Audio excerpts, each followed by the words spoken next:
आजच्या व्याख्यानाचा विषय आहे नरसिंहमूर्ती, उगम आणि विकास.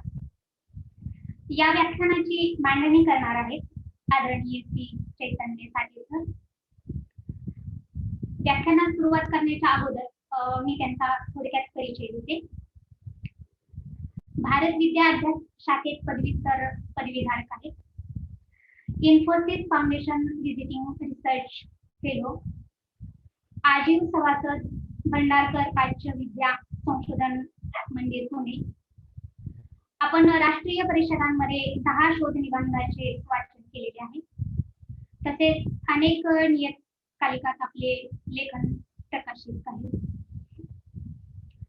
तर आजच्या व्याख्यान पुष्पाला सुरुवात करावी असं मी आदरणीय चैतन्य साठे सर यांना विनंती करते.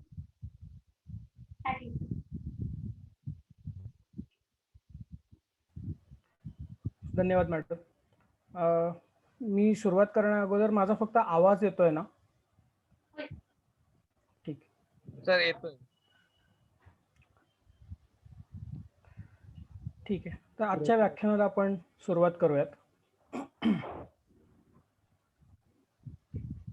माझा स्क्रीन दिसतोय?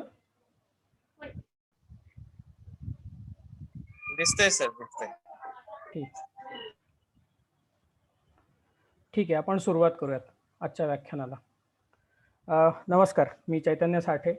आज या परिषदेमध्ये मला हे आजचं सेशन घ्यायचं संधी मिळते, हीच माझ्यासाठी खूप मोठी गोष्ट आहे. आणि कुमुद कानेटकर मॅडम, देव सर, गणवीर सर आणि अजून माझे सर्व गुरुजन इथे आहेत, त्याबद्दल त्यांच्या समोर मला काही बोलायची संधी मिळते, ही तर माझ्यासाठी खूप मोठी गोष्ट आहे असं मला वाटतं. तर आपण सुरुवात करूयात. आज नरसिंह जयंती आहे आणि त्या अनुषंगाने म्हणून आपण जेव्हा हे व्याख्यानाचे विषय ठरवायचे चाललं होतं, तर तेव्हा योगायोगाने या दिवशी नरसिंह जयंती येत होती आणि नरसिंह मूर्तींचा उदय आणि विकास असा विषय घ्यावा, कारण या परिषदेचा जो विषय आहे तो ओळख मूर्तीशास्त्राची असा आहे.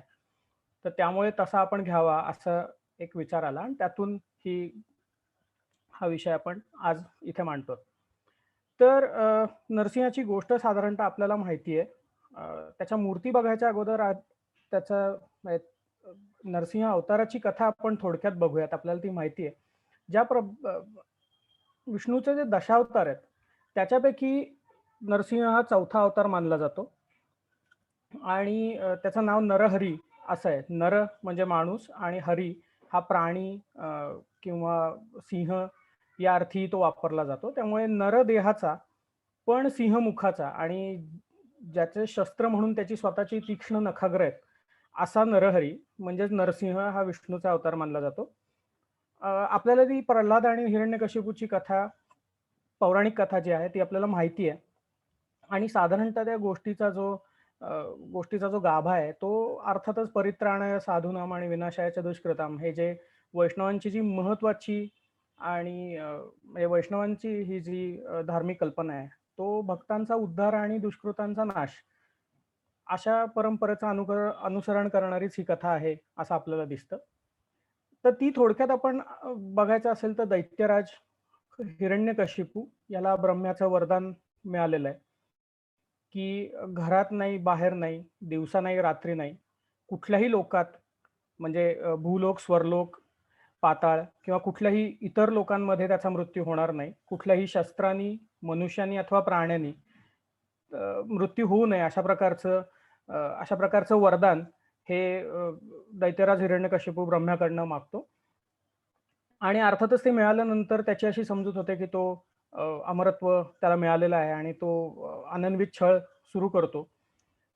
त्याचा पुत्र जो आहे प्रल्हाद हा मोठा विष्णू भक्त आहे त्या कथेनुसार आणि सतत तो हरी नामसंकीर्तनात असल्यामुळे त्याच्या वडिलांकडनं, हिरण्यकशिपूकडनं त्याला अनेक वेगवेगळ्या प्रकारची छळवणूक ही होते. त्याच्यामध्ये होलिकाची कथा आहे, डोंगरावरनं फेकून देण्याची कथा आहे, तेलात उकळण्याची कथा आहे, अनेक वेगवेगळ्या प्रकारच्या त्रासातनं प्रल्हाद जातो. मग गाठल्यानंतर खांबातनं तो प्रकट होत, म्हणजे या खांबात हरी आहे का, या खांबात तुझा विष्णू आहे का, जिथे तिथे तुझा हरी आहे असं तू म्हणतोस, तर त्या एका तिथल्या खांबाला जेव्हा हिरण्यकशिपू लाथ मारतो त्याच्यातनं नरसिंहाचा अवतार येतो, बाहेर येतो आणि तो त्याला धरून उमऱ्यावरती घेतो आणि संध्याकाळी त्याचा वध झालेला आहे. साधारणतः याच वेळेस मुहूर्ताची म्हणजे नरसिंह जयंतीची वेळ साधारणतः ही अशीच संध्याकाळी 6च्या आसपासची मानली जाते आणि आजच्याच दिवशी म्हणजे नरसिंह जयंतीच्याच संध्याकाळी 6च्या प्रहराच्या आसपास तिथे ती पूजा केली जाते. तर असंच साधारणतः ती वेळ असली पाहिजे आणि उमऱ्यावरती बसून म्हणजे अर्थात त्या सर्व प्रकारच्या ज्या अटी या ब्रह्म्याच्या वरदानामध्ये हिरण्यकश्यपूनी मागितलेल्या आहेत त्या सगळ्यांची पूर्तता करून त्याचा वध हा नरसिंहाकडनं होतो. ही साधारणतः पौराणिक कथा आपल्याला सगळ्यांना माहिती आहे की घरात नाही, बाहेर नाही तर उमऱ्यावरती, सकाळी नाही, संध्याकाळी नाही तर सकाळी नाही, रात्री नाही तर संध्याकाळी, आणि कुठल्याही शस्त्रांनी नाही तर नखांनी, अर्धा माणूस अर्धा पशु या अर्थी, आणि सर्व त्या अटींची पूर्तता होऊन हिरण्यकशिपूचा वध होतो. ही कथा आपल्याला साधारणतः माहिती आहे. तर ही झाली पौराणिक कथा नरसिंहाच्या बाबतीतली. आणि जसं आता आपल्याला माहिती नरसिंह संप्रदायात कदाचित राम आणि कृष्णांनंतर नरसिंह आणि वराह हे महत्वाचे, म्हणजे ते अर्थात सर्व दशावतारच, पण त्यातल्या त्यात एक महत्वाचा संप्रदाय असलेली जी महत्वाचा जो संप्रदाय आहे दक्षिण भारतात विशेषतः आता सध्या, तर तो नरसिंह हा वैष्णव संप्रदायात एक प्रमुख देवता म्हणून आपल्याला दिसते. आणि ती वैखानस, श्री संप्रदाय, रामानुजाचार्यांचा, भागवत संप्रदाय इत्यादी वैष्णव म्हणजे उपपंथात देखील ही कथा प्रसिद्ध आहे आणि तशा प्रकारची नावं असलेली आणि वेगवेगळ्या पंथांमध्ये आलेल्या कथा या आपल्याला नरसिंहाच्या बाबतीत दिसून येतात. जसं आपल्याला माहिती आहे की नृसिंह हे नाव त्याचं नर आणि सिंह असं आहे, तर त्याच्याच बरोबर त्याची अनेक वेगवेगळी नावं आपल्याला दिसून येतात. त्याच्यामध्ये नरहरी म्हणजे पुन्हा नर, आणि हरी म्हणजे अर्थात प्राणी किंवा सिंह. अग्निलोचन, ज्याचे डोळे भयावह आहेत किंवा ज्याच्या डोळ्यातनं आग बाहेर येते असा. हिरण्यकशिपू ध्वंसी किंवा हिरण्यकशिपूचा नाश करणारा. कराल म्हणजे फियर्स्ट, भयानक भयावह दिसणारा. भैरवडंबर, नखास्त्र, नखच ही ज्याची शस्त्र आहेत, तो बाकीची शस्त्र वापरत नाही अशी एक कल्पना आपल्याकडे आहे. आणि मृगेंद्र, अर्थातच तो सिंह असल्यामुळे त्याचं नाव मृगेंद्र वगैरे इत्यादी नावं आपल्याला त्याची आलेली दिसतात. जेव्हा आपण नरसिंह कथेचा ढांडोळा घेण्याचा प्रयत्न करतो, साहित्यिक अवलोकन करण्याचा प्रयत्न करतो, तर आपल्याला कुठल्या कुठल्या प्रकारचे पुरावे किंवा कुठल्या कुठल्या प्रकारचे संदर्भ आपल्याला मिळतात. तर पहिला पुरावा आपल्याला साधारणतः बघायला लागेल तो ऋग्वेदाच्या पहिल्या मंडलामध्ये येतो, की ज्याच्यामध्ये प्रत्यक्ष विष्णूचं जे वर्णन आहे ते साधारणतः ऋग्वेदाच्या पहिल्या मंडळातली जी 54वी ऋचा आहे ती असं वर्णन करते की विष्णू जो आहे तो पर्वतावर राहणार आहे, तो भयंकर गर्जना करणार आहे, तो भयंकर दिसणार आहे, आणि तो वनचर आहे, तो जंगलात राहणार आहे. तर हे वर्णन जर आपण नीट बघितलं की जंगलात राहणारा, भयंकर दिसणारा, गर्जना करणारा, मोठ्या मोठ्यांदी, तर ही अर्थातच ही जी वर्णनं येतात ती सिंहाची आहेत ही आपल्याला दिसतं. पण हा अगदीच म्हणजे स्पष्ट पुरावा नाहीये, हा धूसर पुरावा आपल्याला त्याच्यामध्ये दिसतो. पण ऋग्वेदाच्या 8व्या मंडलात किंवा यजुर्वेदाच्या शतपथ ब्राह्मणाच्या 12व्या मंडलात एक कथा येते. ती येते इंद्र आणि नमुची दैत्याची कथा. ती आपण पुढे विस्ताराने बघणार आहोत. ज्याच्या कथेचा जो पाया आहे, म्हणजे नरसिंह कथेचा जो पाया आहे तो कदाचित या कथेमध्ये असला पाहिजे, या वैदिक कथेमध्ये असला पाहिजे असं आपल्याला दिसतं.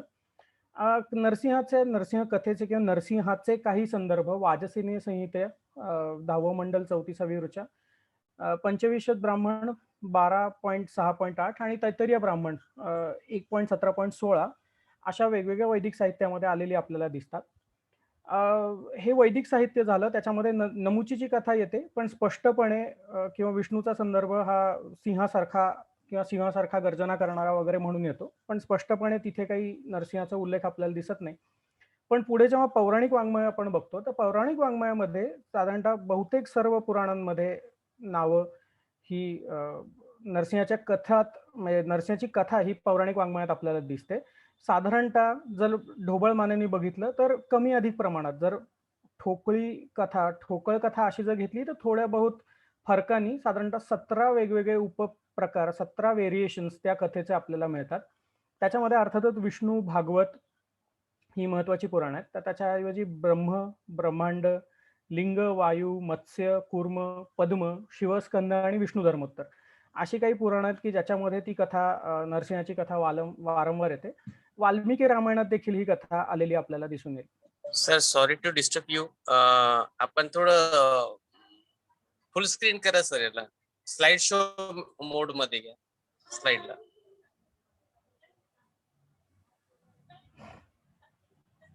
दिसतंय का? स्लाइड शो या. Okay okay sir, thank you. Okay, ठीक आहे. तर जसं आपण बघितलं की नरसिंह कथेचे ढोबळमानाने म्हणजे मूळ कथा, मूळ गाभा साधारणतः तसं ठेवलं तर साधारणतः पौराणिक वाङ्मयामध्ये आपल्याला एक 17 वेगवेगळ्या प्रकारचे उपप्रकार किंवा थोडीशी व्हेरिएशन्स, थोडी अधिक कमी फरकाने इकडची तिकडची थोडीशी हे करून जे आपल्याला मिळते ती 17 प्रकार, आणि बहुतेक सगळ्या मोठ्या पुराणांमध्ये, महापुराणांमध्ये ते दिसतं.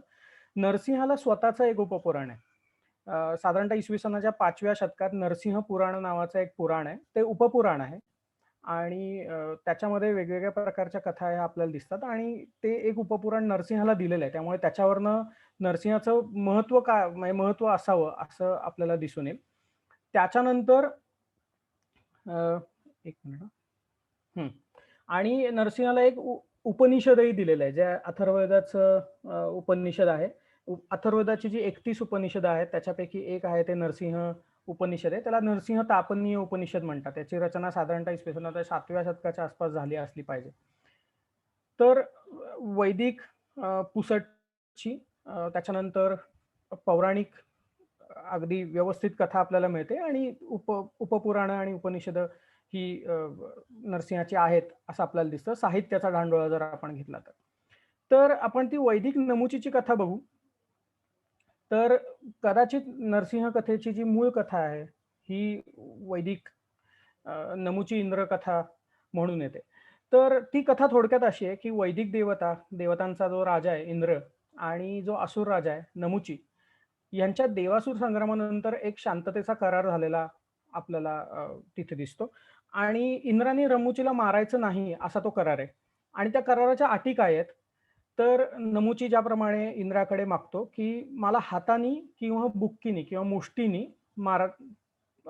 इंद्रानी मारू नये, त्यांनी मला दिवसा मारू नये, रात्री मारू नये, त्यांनी ओल्या पदार्थांनी मला मारू नये, कोरड्या पदार्थांनी मला मारू नये, जमिनीवर मारू नये आणि पाण्यातही मारू नये.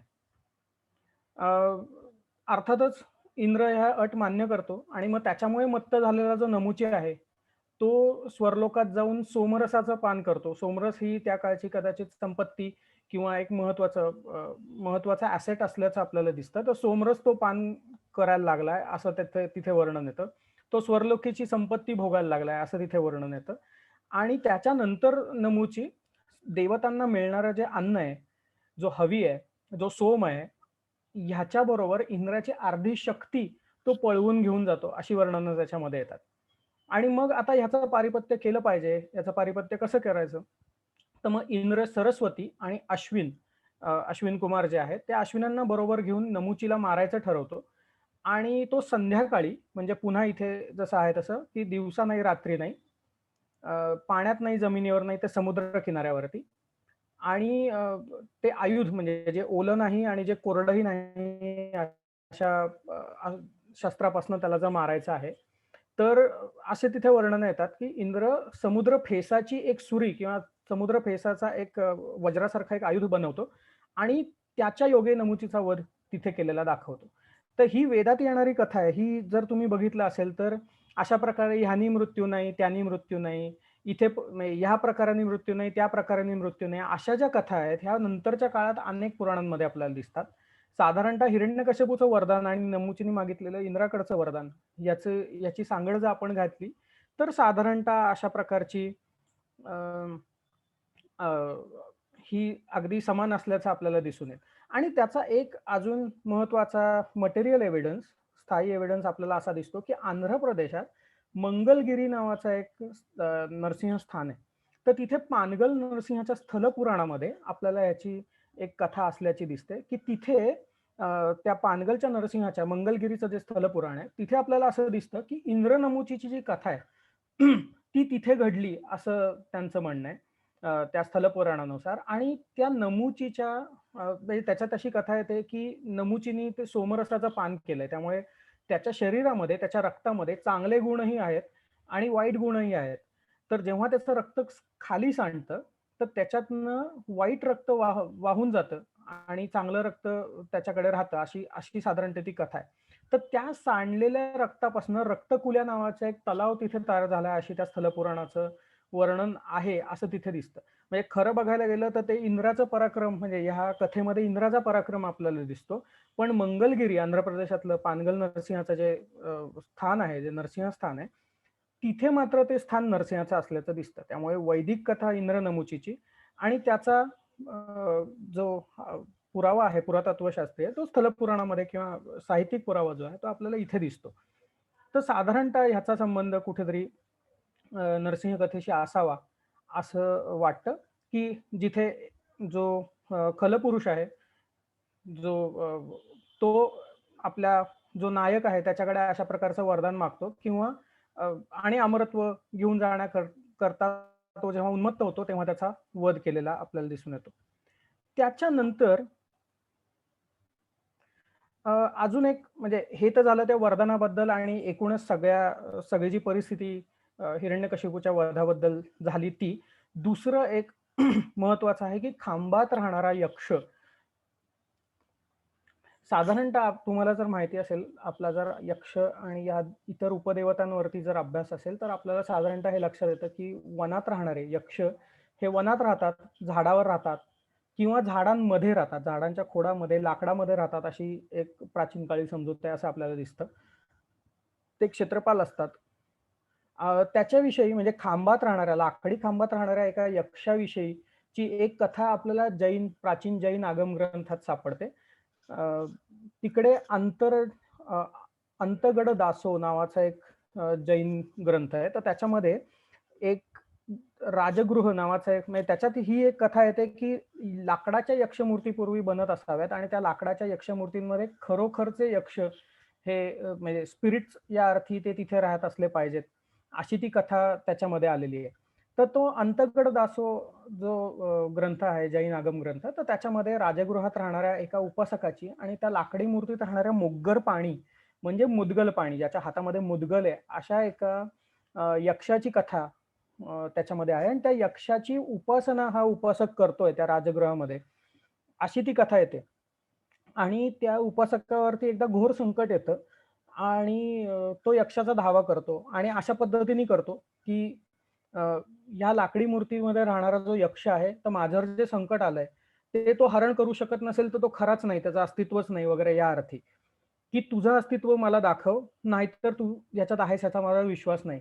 जी कथा हिरण्यकश्यपू प्रल्हादाला विचारतो की तुझा नारायण आहे कुठे, तो इथे तिथे सगळीकडे आहे का, अस्तित्वावरती प्रश्नचिन्ह त्या दैवी शक्तीच्या जो लावलेला आहे, तो पण भाग इथे आपल्याला असलेला दिसतो. आणि अर्थातच त्या संकटाचं निवारण करण्यासाठी तो लाकडी मूर्तीत राहणारा यक्ष बाहेर येतो आणि त्याचं रक्षण करतो. अशा प्रकारची ती कथा आहे. अजून एक चांगला संदर्भ याच्यातला आपल्याला मिळतो, तो म्हणजे शिरगावकर नावाचे एक होते. त्यांनी 1952 सालच्या प्रसाद नावाच्या एका नियतकालिकामध्ये ब्रह्मपूजा नरसिंहपूजा नावाचा एक लेख, एक टिप्पण लिहिल्याचं आपल्याला दिसतं. तर साधारणतः दख्खनेत, विशेषतः कर्नाटक आणि दक्षिण महाराष्ट्रामध्ये, म्हणजे ते शिरगावकर स्वतः कोल्हापूरचे आहेत, आणि कर्नाटकमध्ये असं आपल्याला दिसतं की दख्खनेतील प्राचीन परंपरेमध्ये दिवाळीच्या सुमारास यक्षराज कुबेर किंवा यक्षांची पूजा करण्याची पद्धत आहे. आणि त्या पूजेला यक्षरात्र असा एक संज्ञा आहे, असं, किंवा ते यक्षरात्र म्हणून ओळखली जाते ती पूजा. हे असं एक आहे. आणि तेव्हा ती पूजा करत असताना म्हणजे यक्षाची पूजा असेल म्हणून पुढच्या काळात कदाचित त्याचा संबंध यक्षराज कुबेराशी जोडला गेला असेल.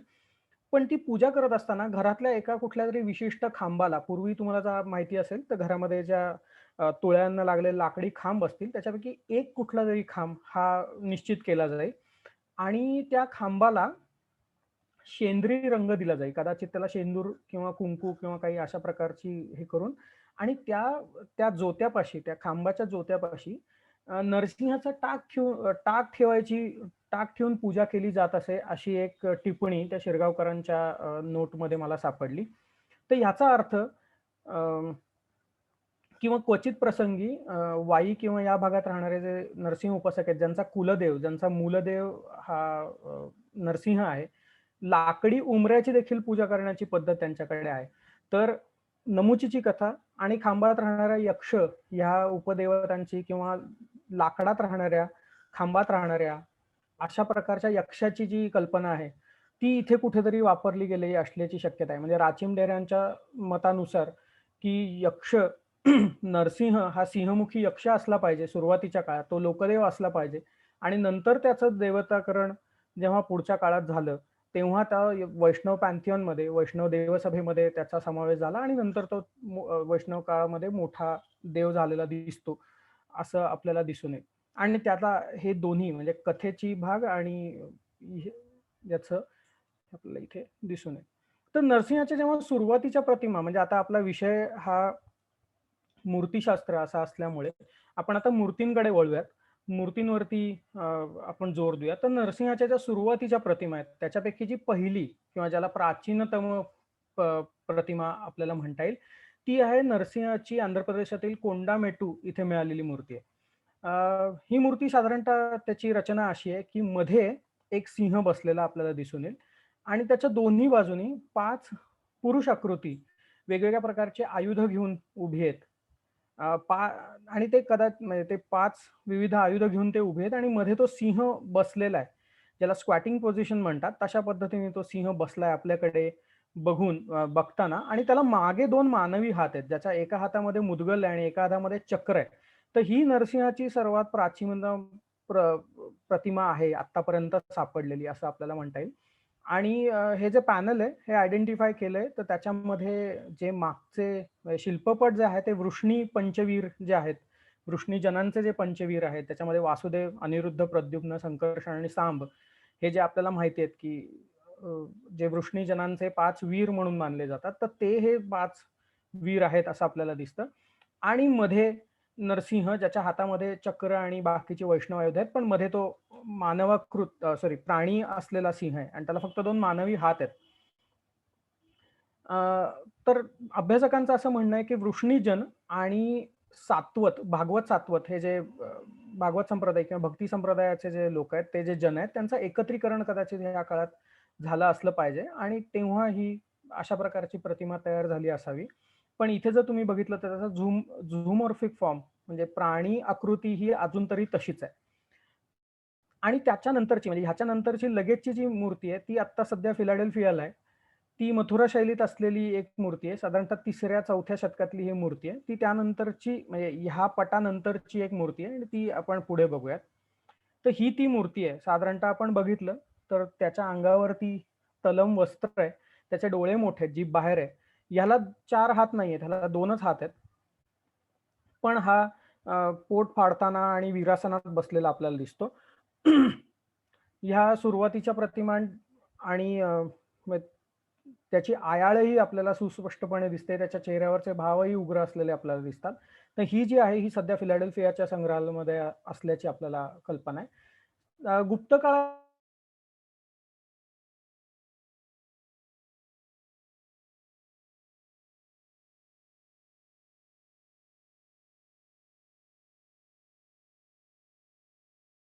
स्थानक म्हणजे उभ्या आणि द्विभुज असल्याच्या बऱ्याच वेळा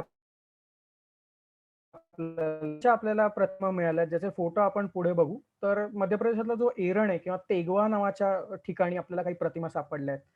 त्या साधारणतः अशा प्रकारच्या आहेत सुरुवातीच्या काळातल्या की ज्या द्विभुज आहेत, एकवस्त्र आहे, त्याच्या अंगावरती फक्त आधर्य म्हणजे कमरेचं जो नेसू आहे तेवढंच आहे. रुळणारी कुरळी आयाळे, त्याचे केसांचे कुरळ बटा व्यवस्थित ओळखू येतात. क्वचित सोबत त्याच्या गदा किंवा चक्र किंवा आयुध पुरुष अशा प्रतिमांचं चित्रण आपल्याला झालेलं दिसतं. पण नंतरच्या काळात साधारणतः 6व्या शतकाच्या आसपास नरसिंह प्रतिमेच्या सोबत आपल्याला हिरण्यकशिपू दाखवायला सुरुवात झालेली, कशिपू दाखवायला सुरुवात दिसते आणि त्या सुरुवातीच्या काही आपल्याला प्रतिमा ज्या मिळाल्यात त्यामध्ये माडिया, नाचणा इथे ज्या प्रतिमा सापडल्यात नरसिंहाच्या तर त्याच्यामध्ये हिरण्यकशिपू त्याच्या मांडीवरती आहे आणि तो मांडीवरती घेऊन त्याचं पोट फाडतोय असं साधारणतः चित्रण केलेलं आपल्याला दिसतं. तर सुरुवातीच्या ह्या प्रतिमा आहेत ह्या 5व्या शतकातल्या गुप्त पिरियड मधल्या. पहिली जर मूर्ती तुम्ही बघितली तर कुठल्या तरी दंडावरती हात टेकून नरसिंह समोरच्या व्यक्तीकडे वाकून बघतोय अशा पद्धतीचं चित्रण केलेलं आपल्याला सापडतं. हे साधारणतः पंजाबमध्ये सापडलेली 5व्या शतकातली गुप्त काळातली प्रतिमा आहे. आणि ही जी उजवीकडची तुम्ही जर प्रतिमा बघितली तर ही मथुरा शैलीची साधारणतः 6व्या शतकाच्या मध्यातली प्रतिमा आहे. इथे जर तुम्ही बघितलं तर तो चतुर्भुज असलेला आपल्याला दिसतो. त्याच्या डाव्या हातामध्ये शंख आहे, खाली चक्रावरती हात ठेवलाय आणि इथे एक युद्ध पुरुष आणि इथे गदा, म्हणजे त्याची गदा आणि चक्र असे दोन तिथे आहेत. त्यांनी गळ्यामध्ये, म्हणजे त्याच्या गळ्यामध्ये एक हे आहे, पण कमरेचं जे वस्त्र आहे म्हणजे तो एक वस्त्राचा आहे. त्यांनी उत्तरीय घातलेलं नाही, त्यांनी फक्त आधरीय घातलंय असं आपल्याला दिसतं. आणि ह्याची रचना तुम्ही जर बघितलीत तर ही स्थानक अशी चतुर्भुज मूर्ती नरसिंहाची असलेली आपल्याला दिसून येते. तर हे जे मी तुम्हाला फोटो म्हणले होते जे आपण बघणार आहोत, तर ह्या ज्या प्रतिमा आहेत ह्या आपल्याला सापडलेल्या आहेत मडिया देवरीच्या आसपास असलेल्या. तर इथली जी प्रतिमा आहे ती साधारणतः ह्या प्रकारची प्रतिमा आपल्याला आहे असं दिसतं. साधारणतः जी उभी आहे, त्याचे केस आणि कुरळे केस, आयाळ त्याची मागच्या बाजूने आहे आणि ती आता तर भंगली आहे. त्याचं मोठं तोंड आहे, मोठे डोळे आहेत.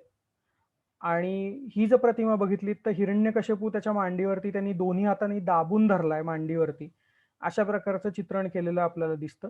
हे साधारणतः 5व्या शतकाच्या उत्तरार्धात, 5व्या शतकाच्या नंतर असलेली ही प्रतिमा आहे. त्याच्यानंतर वरती आपल्याला एक छोटी प्रतिमा दिसते. ही तेलिया मठ नाचणा जो आहे मध्य प्रदेश मधलं, तिथे साधारणतः 6व्या शतकाच्या सुरुवातीच्या काळातली ही प्रतिमा आपल्याला दिसते.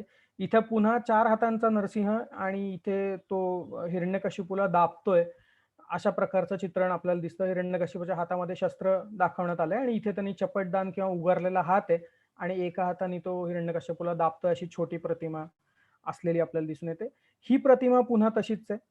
या प्रतिमेला चतुर्भुज आहे, ती 2 हातांनी त्याचं पोट फाडतीये आणि 2 हात त्याचे वरच्या बाजूने आहेत आणि त्यांनी खालती एका नरावरती, पाठीवरती त्याच्या पाय दिलेला आहे असंही आपल्याला दिसतं. त्याच्यानंतरची आता आपण बघणार आहोत की नरसिंह मूर्तीचे मुळात उपप्रकार पडतात. म्हणजे आपल्याला जो नरसिंह माहिती असेल तो हिरण्यकश्यपूच्या मांडीवरती घेऊन, हिरण्यकश्यपूला मांडीवर घेऊन त्याचं पोट फाडताना अशा उग्र अवस्थेमध्ये असलेला आपल्याला बऱ्याच वेळा माहिती असतो. तीच कदाचित लोकप्रिय नरसिंहाची मूर्ती आहे असं आपल्याला दिसतं. पण मूर्तीशास्त्राच्या दृष्टिकोनातून नरसिंह मूर्तीचे काही उपप्रकार आपल्याला माहिती. तर त्याच्यामध्ये पहिला जो आहे तो म्हणजे केवल नरसिंह, एकटा नरसिंह, जो उभाही असेल बसलेलाही असेल. वेगवेगळ्या प्रकारचं चित्रण झाल्याचं आपल्याला त्याचं दिसतं. ही जर पहिली प्रतिमा तुम्ही बघितली तर त्याचं मुकुट, आयाळ आणि ही त्यांनी इथे एक दंड किंवा मुदगल सारखं त्यांनी ठेवलेलं आहे. त्यांनी 2 पायांच्या मध्ये धरून वरती रेलून तो समोर बघतोय अशा प्रकारचं एक चित्र आपल्याला झालेलं चित्र आहे किंवा ही मूर्ती आहे, प्रतिमा आहे असं आपल्याला दिसतं. त्याच्यानंतर ही जी दुसरी बघितली ही पुन्हा चतुर्भुज प्रतिमा असलेली आपल्याला दिसते. त्याच्या हातामध्ये शंख आहे, मोठ्याच्या मोठं चक्र आहे. तुम्हाला जर उदयगिरीचा विष्णू माहिती असेल, कधी म्हणजे त्याचा फोटो जर तुम्हाला आठवत असेल, उदयगिरी मध्य प्रदेश विदिशा जवळचं जे आहे तिथला जो विष्णू आहे त्याची साधारणतः गदा आणि चक्राची रचना ही अशाच प्रकारे झालेली आपल्याला दिसते. मोठं सिंहाचं डोकं, आयाळ, चक्र, मुसळासारखी गदा आणि शंख आणि ही वैष्णव आयुध आपल्याला दिसतात. त्याच्या गळ्यामध्ये माळ आहे, बाजूबंद आहेत आणि खालती अधरीय त्यांनी नेसलेलं आपल्याला दिसतं. ही एक वेगळ्या प्रकारची नरसिंह प्रतिमा आपल्याला असल्याची दिसते. हा दिसताना प्रत्यक्ष मृगेंद्र किंवा प्रत्यक्ष सिंह असलेला आपल्याला दिसतो, पण त्याच्या बाजूबंद आणि वाक्या आहेत त्याच्या हातामध्ये. तर त्याच्यावरनं ह्या प्रतिमेला नरसिंह म्हणायची पद्धत आहे. तो व्यालासारखा त्याचा चेहरा, बाहेर आलेली जीभ, 2 दात, मोठे डोळे, शिंगासारखी रचना, आयाळ आणि बाजूबंद वाकी, अशा प्रकारची रचना, अशा प्रकारची असलेलं आपल्याला दिसतं. केवल नरसिंह उभाही आपल्याला दिसतो. हा ऐहोळेचा केवल नरसिंह आहे. उंचपुरा आहे चांगला. त्यांनी एक हात कमरेवरती ठेवलाय, एक कदाचित इथे गदा असली पाहिजे आणि मागे शंख आणि चक्र. आणि तुम्ही जर बघितलं तर याचे केस मागे पाठीवरती रुळलेले आहेत आणि याचा चेहरा आहे. तो उभा जो आहे हा केवल नरसिंह आहे. याच्यानंतरचा जो फोटो आहे हा जो आहे हा बदामीचा नरसिंह आहे. इथे पुन्हा त्याच्या हातामध्ये आयुध पुरुष असलेले आपल्याला दिसतात. इथे गदा आहे, त्याच्या मागे एक पुरुष उभा असलेला हाताला आपल्याला दिसतो. तर त्याच्या हातामध्ये त्यांनी चक्र पकडलेलं आहे आणि बाकीची वैष्णव आयुध आपल्याला दिसतात. आणि त्याचा चेहराही हा साधारणतः बदामीच्या वैष्णव गुंफांमध्ये असलेली ही केवल नरसिंहाची प्रतिमा आहे. तशीच इथे जर आपण बघितली तर पुन्हा तसंच त्याच्या पायाशी गरुड आहे आणि तो उभा असलेला स्थानक मूर्ती असलेली नरसिंहाची दिसते. तर ह्या प्रकारच्या नरसिंहाला आपल्याला केवल नरसिंह म्हणजे एकटा नरसिंह, उभा नरसिंह किंवा बसलेला अशा प्रकारचं आपल्याला बघता येईल. हा एक पहिला उपप्रकार आपल्याला नरसिंह मूर्तींचा दिसून येतो. त्याच्यानंतरचे केवल नरसिंह म्हणजे अर्थात पुन्हा ही स्थानक मूर्ती आहे. त्याच्या हातामध्ये वैष्णव आयुध आपल्याला दिसतात. हा हाळेबीडू मंदिर, चन्नकेश्वर मंदिराच्या बाहेरच्या बाजूचं ही चित्रण आपल्याला दिसतं. तर त्याच्या हातामध्ये पुन्हा शंख, चक्र, गदा आणि पद्म ही वैष्णव आयुध आणि इथे मात्र त्याला दागिने खूप मोठ्या प्रमाणावर काढलेले दिसतात आणि तो मात्र उभा आहे, एकटा उभा आहे, त्याच्या आसपास कोणी नाही, त्यामुळे हा केवल नरसिंह आहे. ही जी दुसरी प्रतिमा आहे ती रामटेकचा जो नरसिंह मंदिर आहे तिथली आपल्याला दिसून येते. वाकाटक आणि गुप्तांच्या काळामध्ये ही बांधली गेलेली तिथे रामटेकची प्रतिमा आहे. इथे जर तुम्ही बघितलं तर तो सुखासनात पाय दुमडून बसलेला आहे आणि त्यांनी इथे त्याच्या उजव्या हातामध्ये मात्र चक्र असलेलं आपल्याला दिसून येतं. तर ही वेगळी मूर्ती नरसिंहाची. साधारणतः अशी प्रतिमा फारशी कधी बघायला मिळत नाही. केवल नरसिंहाच्या फार कमी प्रतिमा आपल्याला अशा प्रकारच्या असलेल्या दिसून येतात. ही जी आहे ही मूर्ती जी आहे ही पुन्हा तशीच आपण जी मागे बघितली होती तशी प्रत्यक्ष सिंह प्रतिमा, झूमॉर्फिक फॉर्म, त्याचा प्रत्यक्ष प्राणी प्रतिमा असलेली आपल्याला दिसते. हा नरसिंह असल्याचं का, तर इथे शेजारी नागाची आकृती असलेली आपल्याला दिसून येईल. तर अशा प्रकारची जी मूर्ती आहे की ज्याच्यामध्ये फक्त नरसिंह आहे, त्याच्या आसपास कोणी नाही, ह्या पण केवल नरसिंहाच्या मूर्ती आपल्याला असलेल्या दिसून येतात. तर ही मूर्ती जर तुम्ही बघितली तर ही द्विभुज मूर्ती आहे. त्याच्या एका हातामध्ये त्यांनी उंचावलेलं चक्र आहे आणि खालती जो त्यांनी मांडीवरती हात ठेवलाय त्या हातामध्ये मात्र शंख असलेला दिसतो आणि एक योगपट्ट त्याच्या खांद्यावरनं जाऊन त्याच्या गुडघ्याभोवती वळालेला आपल्याला दिसतो. पुढे गेल्यानंतर आपण त्याची पुढची प्रतिमा बघूच की त्याला योग नरसिंह म्हणायची पद्धत आहे, पण हा एकटा असल्यामुळे, याच्या आसपास कोणी नसल्यामुळे याला केवल नरसिंह म्हणून पण ओळखलं जाऊ शकतं. हा जो आहे हा पुन्हा वेगळ्या प्रकारचा नरसिंह आहे. हा गोदालक्ष्मी नरसिंह म्हणून प्रसिद्ध असलेला जो आहे हा, तर त्याच्या हातामध्ये इथे तुम्ही दिसलं तर चक्र आहे आणि पुन्हा तो मांडी घालून सुखासनात बसलेला आहे असं आपल्याला दिसतं. तर हाही केवल नरसिंहाची एक वेगळी प्रतिमा आपल्याला बघायला लागेल. ही पुन्हा तशीच आहे. इथे त्याचं मात्र यक्ष स्वरूप स्पष्ट होतंय असं वाटतंय की यक्षाची साधारणतः देहबोलीची जे असतात की ते पायानी खुज आहेत, पोट मोठं आहे, चेहरा त्यांचा मोठा आहे, डोळे बाहेर आलेले, ही जी यक्ष प्रतिमेची वर्णनं आपल्याला दिसतात. तर ही जी केवल नरसिंहाची मूर्ती आहे ज्याच्यामध्ये त्याचं पोट मोठं आहे, तर ही थोडीशी यक्ष मूर्तींकडे जाणारी आपल्याला दिसते. तर ही केवल मूर्ती झाल्यानंतर पुढचा जो उपप्रकार आहे या मूर्तींचा, नरसिंह मूर्तींचा, केवल नरसिंहानंतरचा, तो आहे स्थाणू नरसिंह. स्थाणू याचा अर्थ खांब असा होतो. आपल्याला माहिती आहे की त्या खांबातनं नरसिंह बाहेर आला, तर तीच कथा दाखवण्यासाठी अशा प्रकारे त्याचं चित्रण केलेलं आपल्याला दिसून येतं. पहिली जर प्रतिमा आपण बघितली तर प्रत्यक्ष मंदिराच्या खांबालाच अशा प्रकारची रचना ज्याच्यातनं तो बाहेर आलाय अशी ती केली जाते.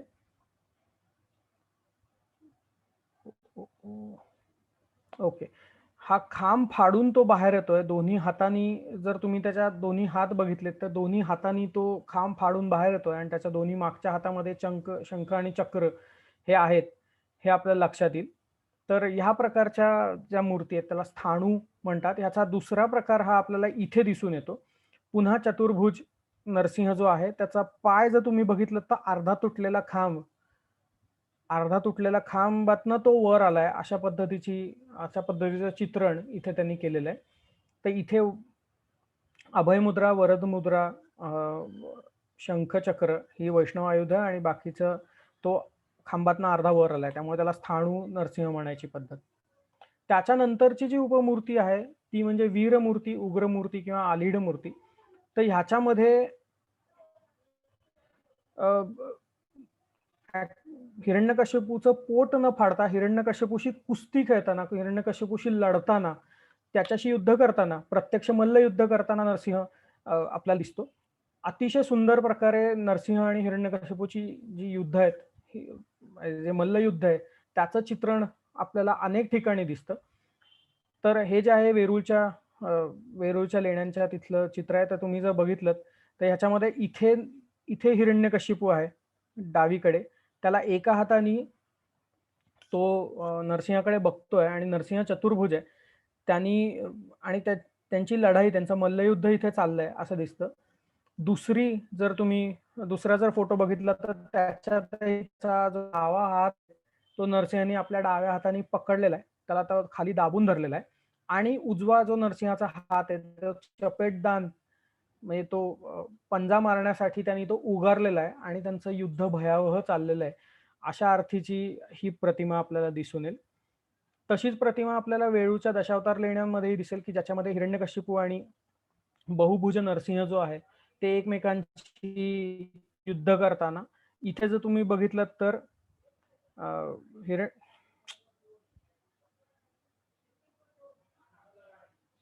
एक मिनिट, इथे जर तुम्ही बघितलं तर हिरण्यकश्यपूंनी तलवार उगारली आहे. नरसिंहाने त्याच्या खांद्यावरती त्याचा वार अडवून धरण्यासाठी त्याला खांद्याला पकडलंय आणि उजवा हात त्यांनी पुन्हा चपेटदान म्हणजे चापट मारण्यासाठी वरती उचललेला आहे, ज्या अर्थी तो त्याचा घाव त्याच्यावरती घालू शकेल. तर अशा प्रकारचं चित्रण हे आपल्याला दिसून येतं. पुढचं जे आहे पट्टदकलचं मंदिरातलं आहे, ज्याच्यामध्ये त्याच्या दोन्ही हातांमध्ये कुस्तीचा जर तुम्हाला पकड माहिती असेल तर दोन्ही त्याच्या बगलेमध्ये हात घालून त्याचे ढाल आणि तलवार असलेले दोन्ही हात हे नरसिंहानी जायबंदी केलेले आहेत, पकडून त्याला ठेवलेलं आहे. आणि डावा जर हात बघितलात नरसिंहाचा तर तो हिरण्यकश्यपूच्या डाव्या खांद्यावरती आहे आणि तो घाबरलेला हिरण्यकश्यपू तिथे आहे हे आपल्याला स्पष्टपणे दिसून येईल. तर किंवा तसंच ही धर्मापुरी बीड मधलं जे केदारेश्वराचं मंदिर आहे त्याच्या बाहेर हिरण्यकश्यपूची आतडी हाताने सोलताना आणि वरती त्याचा घाव म्हणजे त्याचा जो तलवारीचा वार आहे तो हात स्वतःच्या हाताने अडवताना आणि अर्थातच उजवीकडच्या हाताने चपेटदान पोझिशन मध्ये त्याच्या चपेटदान मुद्रेमध्ये त्याच्यावर वार करताना असा नरसिंह आपल्याला दिसून येतो. तशीच ही बहुभुज नरसिंहाची साधारणतः तशीच असलेली प्रतिमा आपल्याला इथेही दिसून येईल. त्याच्यानंतरची प्रतिमा पण तशीच आपल्याला दिसून येईल की डोक्यावरती हात देऊन त्याला पकडायचा, त्याला जायबंदी करण्याचा प्रयत्न हा नरसिंहाचा आपल्याला दिसतो. तर त्या नरसिंह कथेतले जे वेगवेगळे कथाभाग आहेत ते दाखवणारी ती चित्रण असलेली ही शिल्प आहेत. साधारणतः तशाच प्रकारचं चित्रण याही वेगवेगळ्या मूर्त्यांमध्ये आपल्याला दिसतं.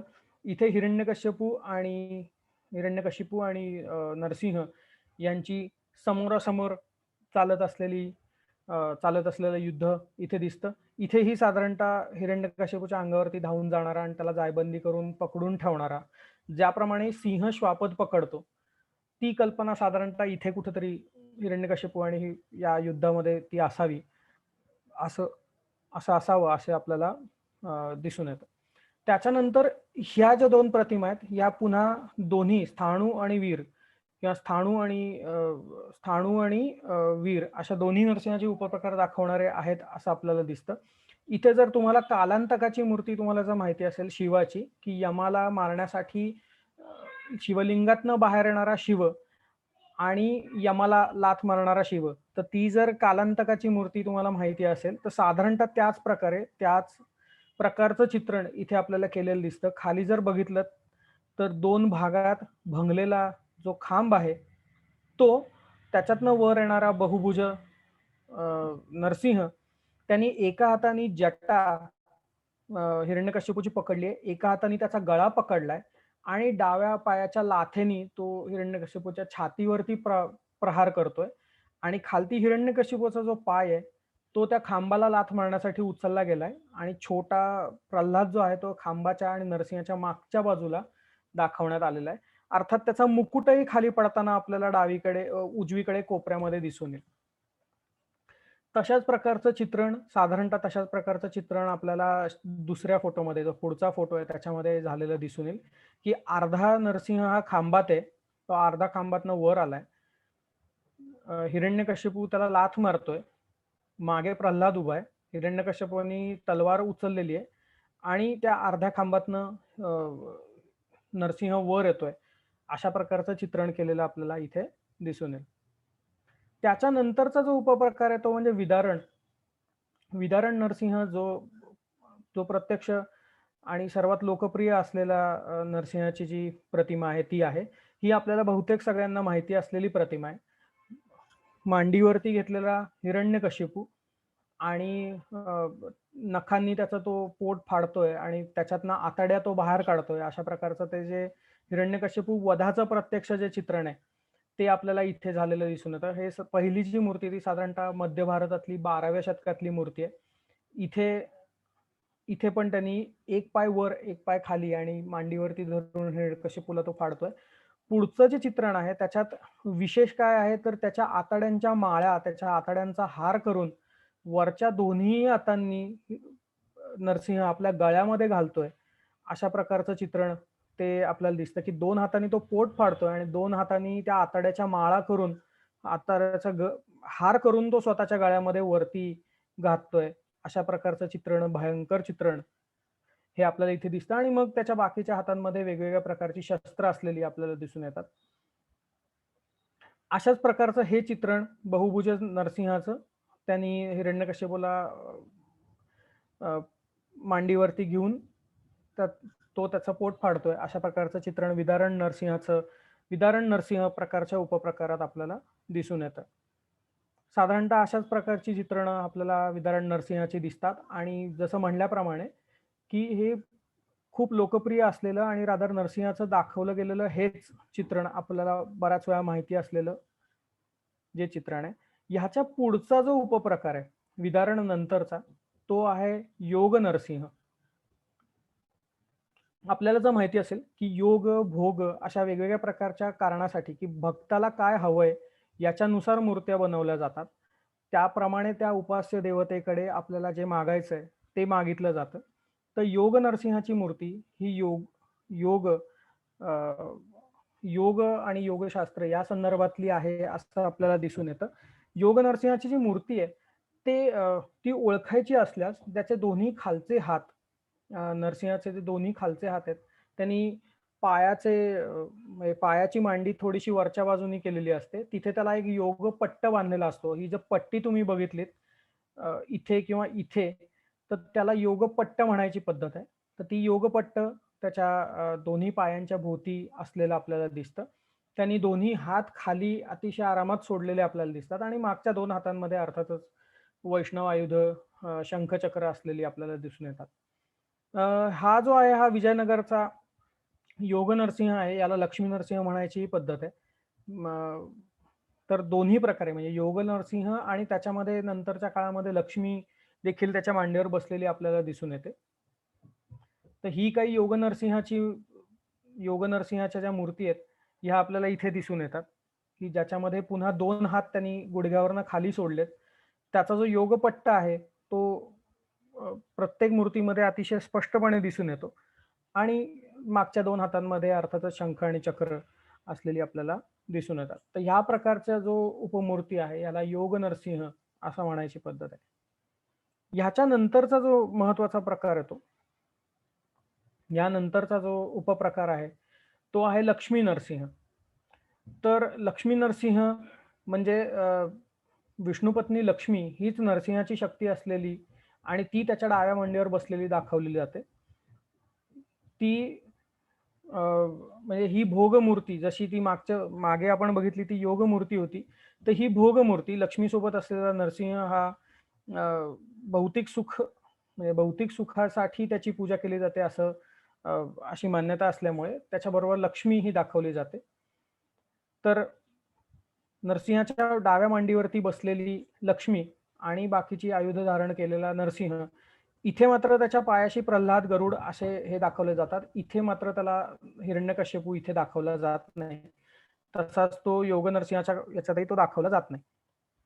ही जी उजवीकडची मूर्ती आहे ती कदाचित चेंचू लक्ष्मी, आंध्र प्रदेशामध्ये चेंचू लक्ष्मी नावाच्या एका आदिवासी जमातीतल्या एका राजकन्येच्या वरती नरसिंह म्हणजे त्याचं प्रेम त्या राजकन्येवरती जोडलं आणि नंतर त्याच्यासाठी तो तिथे राहायला आला, अशा प्रकारची काही कथा, जशी मल्लिकार्जुनाची कथा आहे किंवा तुम्हाला माहिती असेल तर आपली जी खंडोबा आणि माळसेची कथा आहे, तशाच प्रकारची चेंचू लक्ष्मीची, चेंचू नावाची जी आदिवासी जमात, ही आदिवासी जमात जी आंध्र प्रदेशात राहते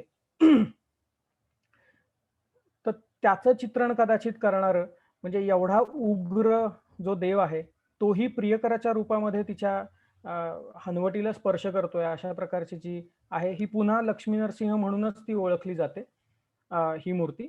पण अर्थात ह्याला संदर्भ चेंचू लक्ष्मी आणि म्हणजे आदिवासी राजकन्या चेंचू लक्ष्मी आणि नरसिंह यांची ती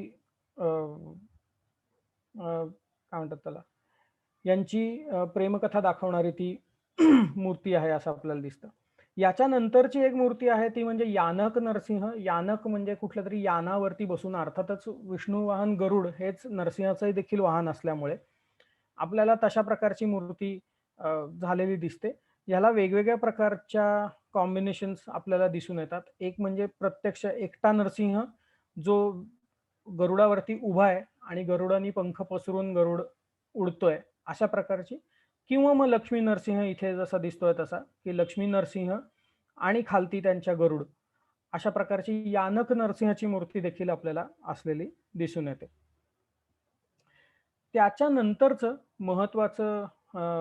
महत्वाची एक आहे की वैकुंठ मूर्ती, जी वैष्णवांमध्ये किंवा आपल्याला खजुराहो किंवा अनेक ठिकाणी ती बनवलेली दिसते. तर त्याच्यामध्ये विष्णूच्या 2 महत्वाचे अवतार जे आपल्याला समोर दिसतात, तर त्याच्यामध्ये एका नरसिंहाच्या मुखाचा समावेश केलेला आपल्याला दिसून येतो. एका बाजूला वराह, समोर प्रत्यक्ष विष्णू आणि विष्णूच्या उजव्या बाजूला मात्र सिंहाचं तोंड काढलेलं आपल्याला दिसून येतं. तर वैकुंठ मूर्ती ही विष्णूची जी मूर्ती आहे त्याच्यामध्ये नरसिंहाचं मुख असलेलं वैकुंठ मूर्तीमध्ये आपल्याला दिसून येईल. तर नरसिंहाच्या अशाही प्रकारच्या मूर्तींचा विचार आपल्याला इथे करावा लागतो. त्याच्यानंतर सप्तमातृकांपैकी एक असणारी मातृका नारसिंहिका किंवा नारसिंही जी आहे, ती प्रत्यक्ष नरसिंहाची स्त्री शक्ती आहे असं आपल्याला दिसून येतं. साधारणतः ज्या काळामध्ये विष्णू, वराह आणि नरसिंह हे 3 वेगळे देव आपल्याला होते असं दिसतं आणि त्या तिन्ही देवांच्या वेगळी संप्रदाय असल्याचंही आपल्याला दिसतं. त्या काळामध्ये त्या देवतांची स्त्री शक्ती असली पाहिजे अशा शाक्त मतानुसार त्या मातृका देवता आपल्याकडे कल्पल्या गेल्या आणि नरसिंहाची जी स्त्री रूप आहे, नरसिंहाचं जे स्त्री रूप आहे, ती मातृका नरसिंहिका म्हणून आपल्याला तिथे दिसते किंवा नारसिंहिका म्हणून आपल्याला दिसते. दक्षिण भारतात तिलाच प्रत्यंगिरा किंवा प्रत्यंगिरा काली अशा प्रकारची संज्ञा असलेली दिसते. त्यामुळे ती काली रूपात दक्षिण भारतात बघितली गेल्यामुळे तिच्या हातामध्ये वैष्णव ॲट्रिब्यूट्स, शैव शस्त्र असल्याची आपल्याला दिसतात, त्रिशूळ आणि डमरू सारखी. पण ती जर मध्य भारतात आपण बघितली किंवा पूर्व भारतात मातृका पॅनल्समध्ये आपण जर बघितली, सप्तमातृकांमध्ये आपण जर बघितली, तर ती नरसिंहासारखीच मात्र स्त्री देहाची असलेली मातृका आपल्याला दिसून येईल. तर स्त्री रूपातला नरसिंह किंवा नरसिंहाची शक्ती असणारी सिंहमुखी देवी शक्ती म्हणून आपल्याला ह्या मूर्तींकडे बघावं लागतं. त्याच्यानंतर एक शरभेश्वर, शैव मतांमध्ये आपल्याला माहिती जर असेल तर शैव आणि वैष्णव यांच्यामध्ये एकमेकांवरती कुरघोडी करण्याची अनेक वेळा प्रयत्न झालेले आपल्याला दिसतात. विष्णूच्या सर्व अवतारांचा वध हा शिवाच्या कुठल्या तरी अवतारांनी झालेला आहे. म्हणजे मत्स्य अवताराचा वध हा शिवाच्या बकरूपी अवतारांनी झालेला आहे किंवा जसा इथे आपल्याला दिसतोय की नरसिंह अवताराचा जो शेवट आहे तो शरभेश्वर किंवा शरभ नावाच्या एका अवताराने क्वचित प्रसंगी तो पक्षी दाखवतात, क्वचित प्रसंगी तो सिंह दाखवतात ज्याला पंख आहेत. वेगवेगळ्या प्राण्यांचे वेगवेगळे अवयव, वेगवेगळे भाग असलेला तो वैचित्र्यपूर्ण व्याल असलेला आपल्याला दिसतो शरभ. आणि त्यांचाही संप्रदाय शरभाचाही संप्रदाय अजूनही कांचीपुरम आणि बाकीच्या शैव मतांमध्ये आपल्याला दिसतो. तर अशा प्रकारचे मूर्तीचं चित्रण जर शैव मंदिरांमध्ये आपल्याला दिसत असेल, तर तिथे नरसिंह खाली हात जोडून झोपलेला आहे आणि त्याच्यावरती दुसरा एक सिंह हा त्याच्यावरती, किंवा पक्षी मुख असलेला एखादा पक्षी हा त्याच्यावरती आरूढ झालेला आहे आणि हात जोडून नरसिंह खाली झोपलेला आहे. अशा प्रकारचं चित्रण आपल्याला शरभेश्वर मूर्तीमध्ये दिसतं. हा अर्थातच शिवाच्या शरभ अवताराची जी कथा आहे, जी नरसिंह अवतार शांत करण्यासाठी किंवा त्याचं दमन करण्यासाठी झाला अशी जी शैवांची मत आहेत, तर त्या प्रकारची जी मूर्ती आहे नरसिंहाची, तर ती मूर्तीचा अभ्यास करताना याही मूर्तीचा विचार आपण नरसिंहाच्या याच्यात मूर्त्यांमध्ये केला पाहिजे. तर ही आहे शरभेश्वराची मूर्ती. आपण जर बघितलं तर हात जोडून खाली झोपलेला किंवा त्याच्या झोपलेला नरसिंह आणि त्याच्यावरती उभा राहिलेला शरभेश्वर किंवा शरभ हा जो शिवाचा अवतार आहे तो, अशा प्रकारचं चित्रण आपल्याला बऱ्याच वेळा शैव मंदिरांमध्ये झालेलं दिसून येईल. त्याच्यानंतरचा एक महत्वाचा जो भाग आहे तो म्हणजे एक वेगळं की नरसिंह आपण जेव्हा म्हणतो तेव्हा सिंह म्हणजे लायन या अर्थी आपण घेतो. तर बऱ्याच वेळा नंतरच्या काळामध्ये, अर्थात याच्यामध्ये आयकॉनोग्राफिक मूर्तीशास्त्राच्या दृष्टिकोनातनं याचा विचार केलेला नाही किंवा शास्त्राचा याला आधार नाही, पण अशाही प्रकारची चित्रणं केलेली आपल्याला त्याच्यामध्ये दिसून येतात की ज्याच्यामध्ये गढवाल शैलीमध्ये नरसिंह म्हणजे ज्याचा वरचा जो देह आहे तो वाघाचा दाखवलेला आपल्याला दिसून येतो. हे खूप नंतरच्या काळामध्ये झालेलं चित्रण आपल्याला दिसून येतं. अर्थात हे जे डावीकडचा जो फोटो आहे, डावीकडचं जे स्केच आहे, ते truthful details descriptions of famous East Indian, म्हणजे ते जे पुस्तक आहे की East India coast Malabar and Coromandel and island of Ceylon by Philippus Baldaeus यांनी जे वेगवेगळ्या देवी देवतांची चित्रणं केली, त्याच्यामध्येही नरसिंहाचा जो चेहरा आहे तो वाघासारखा दाखवलेला आपल्याला दिसून येतो. आणि इथे गढवाल शैलीतलं जे चित्र आहे त्याच्यामध्ये तर सरळ सरळ तो वाघ असल्याचं आपल्याला दिसून येतं. याला हे का झालं असावं याचा एक अंदाज असा आहे की शेर ह्या शब्दाला पर्शियन मध्ये वाघ म्हणजे वाघ आणि सिंह या दोघांनाही पर्शियन मध्ये शेरच म्हणत असल्यामुळे हा बदल झाला का, हा तिथल्या भौगोलिक वातावरणाचा परिणाम आहे किंवा तिथल्या समजुतींचा प्रकार आहे, हे आपल्याला समजून घ्यायला लागतं. याच्यात मात्र एक पुरावा असा आपल्याला सापडतो की आयगिरी पल्लीचं जे शोभनगिरी नावाचं जे मंदिर आहे आंध्र प्रदेशामध्ये, तिथे मात्र जे नरसिंहस्थान आहे अरिगिरी पल्लीचं, तर तिथे मात्र एक व्याघ्रमुखी नरसिंह असल्याचे नोंद ही तिथे स्थलपुराणामध्ये दिसते. त्याचं मंदिरही अजूनही आहे, पण अशा प्रकारचं फार दुर्मिळ चित्रण आपल्याला दिसतं. पण शोभनगिरीच्या तिथे वरती डोंगरावरती अरिगिरी पल्लीचा जो नरसिंहस्थान आहे तिथे मात्र व्याघ्रमुखी नरसिंह असल्याची आणि त्याची नोंद राचिमढेऱ्यांच्या नरसिंह उपासना मध्ये पण आहे असं आपल्याला दिसून येईल. तर हा एक वेगळा दाखवण्याचा प्रकार हा आपल्याला दिसून येतो. त्याच्यानंतर आपला शेवटचा सेक्शन चालू होतो तो म्हणजे नाणकशास्त्रामध्ये नरसिंहाचे काही नाणी सापडतात का. नाणकशास्त्राच्या बाजूने जर अवलोकन करायचं असेल तर साधारणतः मदुराई नायक किंवा विजयनगरचे काही वडियार राजे यांच्या नाण्यांवरती मात्र आपल्याला नरसिंहाचं चित्रण झालेलं आपल्याला दिसतं. तर साधारणतः काही नाणी जी आहेत, तर पहिलं जे नाणं आहे ते कॉपर कॉइन आहे, ते मदुराई नायकांचं आहे आणि त्याच्यावरती योग नरसिंहाचं चित्र, डावीकडचं जर नाणं बघितलं तर त्याच्यावरती योग नरसिंहाचं जे आहे ते दिसलं, पुढील बाजूस आपल्याला असलं केलेलं दिसतं. आणि त्याच्यावरचं जे मागचं लेजंड आहे ते श्री वीरा असं लिहिलेलं आहे. साधारणतः 18व्या शतकातलं हे नाणं आहे.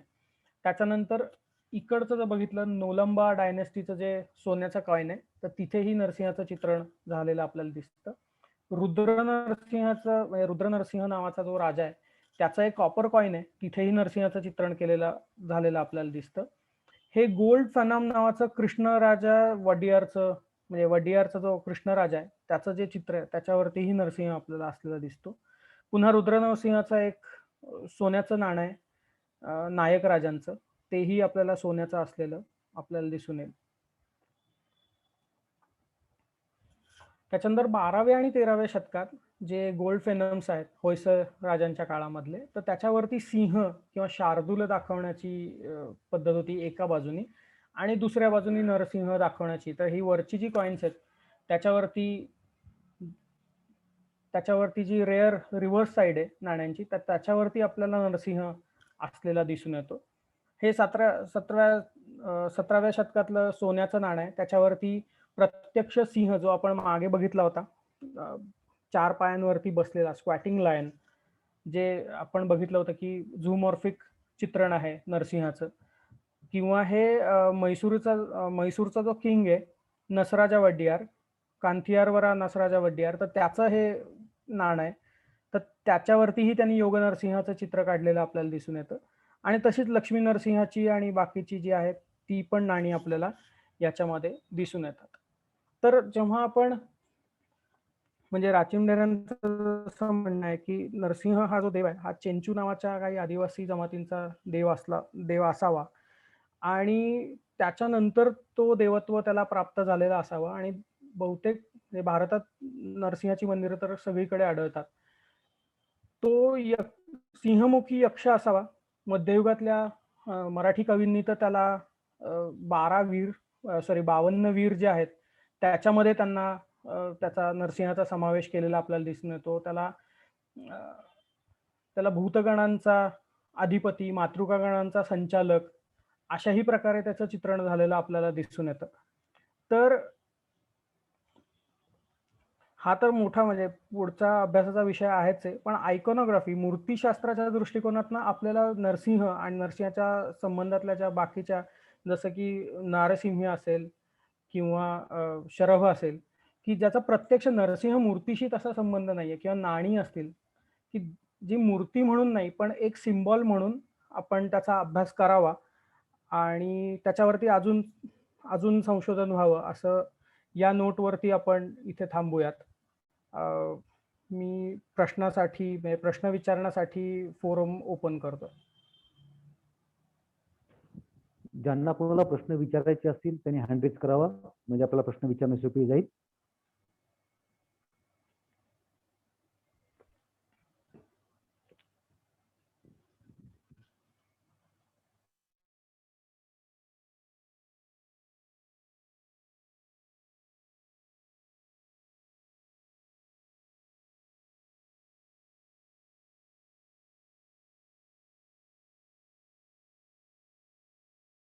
अनम्यूट करून बोला. हा बोला. एक अगदी छोटाच प्रश्न आहे. 2 मूर्ती मला वाटतं कैलास लेण्यातल्या दाखवल्या त्यांनी, हिरण्यकश्यपू आणि नरसिंह यांच्यातलं फायटिंग जे चालू आहे त्याच पायाशी एक हे दाखवलेलं आहे, ते कोण आहे हे मलाही कळलं नाहीये. तर ती कोणाची मूर्ती, म्हणजे पायाच्या जवळ जे स्कल्पचर मध्ये हे आहे ते कोण आहे? म्हणजे जसं नटराजाच्या पायाखाली असतं तर आपल्याला माहिती आहे अपस्मार पुरुष असतो, पण तिथे जे समोर जर नमस्कार करणारा प्रल्हाद नाहीये, तो आडवा आहे, त्याच्या अंगावर पाय आहे नरसिंहाचा, तर ते कोण आहे? मॅडम त्याच्यावरती मी वाचून नक्की सांगेन. मलाही त्याच्याबद्दल फारशी कल्पना नाहीये, कारण त्याचा संदर्भ माझ्याकडे नाहीये. ओके. कारण फक्त म्हणजे प्रल्हाद नेहमी पायाशी असतो पण तो नमस्कार मुद्रेत असतो, हे ह्याच्यावर नरसिंह पाय देऊन उभा आहे, म्हणजे एका वेळी जर तो हिरण्यकश्यपूला मारतोय तर तो दुसरं कोण आहे, ते कुणाचा नाश करतो, पाय देऊन हे करतो, म्हणजे some aspect we have to know. Anyway ठीक आहे, मला त्याचाच एक प्रश्न पडला. फार छान झालं, फारच सुरेख तुमचं प्रेझेंटेशन, अगदी शांतपणे सगळं व्यवस्थित सांगितलं. Very very nice. Thank you very much. Sonotkarji आपला प्रश्न विचारा. हॅलो सर माझा हॅलो चैतन्य सर. हा सर बोला. मराठवाड्यात काही नरसिंह मंदिर आहेत की हा. जिथं आज पाहायला गेलं तर तिथं शिवलिंग किंवा महादेवाचं मंदिर असतं आणि हो. तिथं गेल्याच्या नंतर एक लक्षात येतं की आपण तिथल्या स्थानिक लोकांना जर विचारलं की नरसिंह मंदिरात नरसिंहाची मूर्ती का नाही, तर तिथे एक दंतकथा सांगण्यात येते की इथला हा नरसिंह जो आहे तो भक्ताच्या भक्तीला पाहून इथून स्थलांतरित झाला. तर याच्या पाठीमागे नेमकं काय असेल, म्हणजे काय कारण असेल असं कथा निर्माण? नेमकं कारण नाही, कदाचित ती मूर्ती तिथनं हलवली गेली असेल किंवा हल्ली असेल किंवा काही कारणाने तो गाभारा रिकामा असेल आणि अर्थातच रिकाम्या गाभाऱ्यामध्ये मूर्ती बनवून बसवणं याच्यापेक्षा शिवलिंगाची स्थापना करणं हे जास्ती सोयीचं आहे. बहुतेक ठिकाणी आपल्याला तसंच झालेलं दिसतं. आणि मग तिथे मूळ स्मृती काही तिथे म्हणजे तिथल्या जात नाहीत की तो नरसोबा किंवा नरसिंह तो तिथं असला पाहिजे. आणि मग त्याच्यावरती कारण स्पष्ट कोणालाच माहित नाही, मग ह्या तशा प्रकारच्या कथा तयार झाल्या असाव्यात असं मला स्वतःला वाटतं. कारण अशा नंतर काही गावांमध्ये आम्ही जेव्हा पाहिलं तेव्हा असं आढळून आलं की भग्न मूर्ती नरसिंहाच्या आजूबाजूला कुठेतरी सापडल्यात. म्हणजे त्या भग्न झाल्यामुळे तशा कथानक पुढे जोडल्या असतील का, असं मला विचारायचं. हो, तसंच असण्याची शक्यता आहे. कारण तिथे गाभाऱ्यामध्ये देव नाहीये, हे नरसिंहाचं मंदिर आहे हे आपल्याला माहितीये किंवा कळतंय वेगवेगळ्या त्याच्यावरच्या ज्या खुणा बघून किंवा आसपासचे अवशेष बघून. पण ती मूर्ती तिथे का नाहीये, कारण हे सांगण्यासाठी ह्याला काहीतरी कारण देण्यासाठी केली गेलेल्या त्या कथा असल्या पाहिजेत. ठीक आहे. हॅलो हॅलो सर, नरसिंहाच्या एक मिनिट मॅम एक मिनिट देव बोलताय. ओके बोला तुम्ही. तुम्ही बोला आता. हा हॅलो. हा देव सर. हा, मी अप्रतिम व्याख्यान झालं मूर्तीशास्त्राच्या संदर्भात. Thank you sir. पण मला एक जाणवलं की चालुक्य काळातल्या असंख्य मूर्ती, चालुक्य कालखंडातल्या असंख्य मूर्ती मराठवाड्यामध्ये आहेत. हो सर. वाकाटक काळातला जो केवल नरसिंह आहे, हा, अशा केवल नरसिंहाच्या 2 मूर्ती आहे, रामटेक आणि नांदेड या दोन्ही ठिकाणच्या. बरोबर. हो सर. काय, आणि आता जो प्रश्न विचारला गेला की नरसिंहाचे मंदिर आहे, मुळात आपल्याकडे कुठेही नरसिंहाचं प्रत्यक्षात मंदिर नाही आहे. बहुतेक ज्या मूर्ती सापडलेल्या आहेत, बहुतांश मूर्ती या बाह्य भिंतीवरच्या शिल्पाविष्काराचा भाग आहे. अच्छा. प्रत्यक्ष नरसिंह मंदिर असलेलं असं एखादं ठिकाण आपल्याला माहिती आहे का? पण माझ्या पाहण्यात ज्या आलेल्या आहेत त्या मूर्ती, या बहुसंख्य मूर्ती बाह्य भिंतीवरचा कलाविष्कार आहे. त्या अर्थाने लक्ष्मी नरसिंहाची जावगल सारखी जी मंदिर आहेत ना सर, अगदी कर्नाटकात. अगदी तुरळ कर्नाटकामध्ये आहे 1-2 मंदिरं. हो. सांगायचा मतितार्थ असं की नरसिंहाची प्रत्यक्षात तशी उपासना, गाभारास्थित देवतेची उपासना या स्वरूपात फारशी प्रचलित नसावी असं माझं मत आहे. आपलं मत त्याबद्दल आपलं मत पाहा. सर, आंध्र प्रदेश आणि कर्नाटक याच्यामध्ये आपल्याला प्राचीन मंदिरं दिसतात. म्हणजे त्याच्यामध्ये अहोबिळमचा नवनरसिंह असेल किंवा ऐगरीपल्लीचा असेल, म्हणजे याचं वेगवेगळ्या प्रकारची जी नरसिंह मंदिर आहेत. इव्हन गोदावरीच्या काठी पण अनेक मंदिरं असलेली आपल्याला दिसतात. कृष्णेच्या काठी बरीच मंदिरं असलेली आपल्याला दिसतात. तामिळनाडूमध्ये काही नरसिंह क्षेत्र असलेली आपल्याला दिसतात.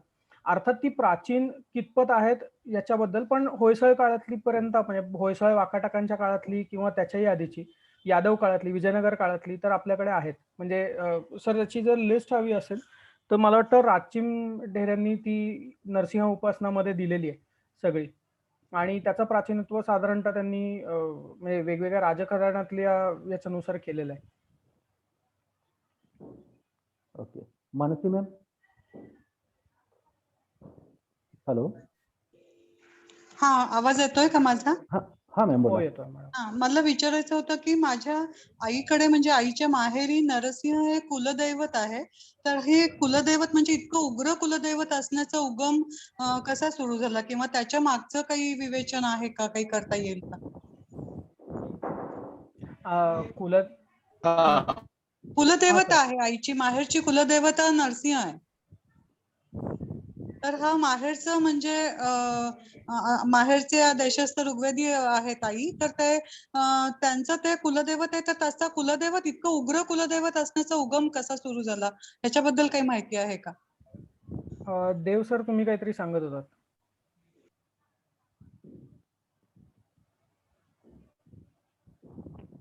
हॅलो.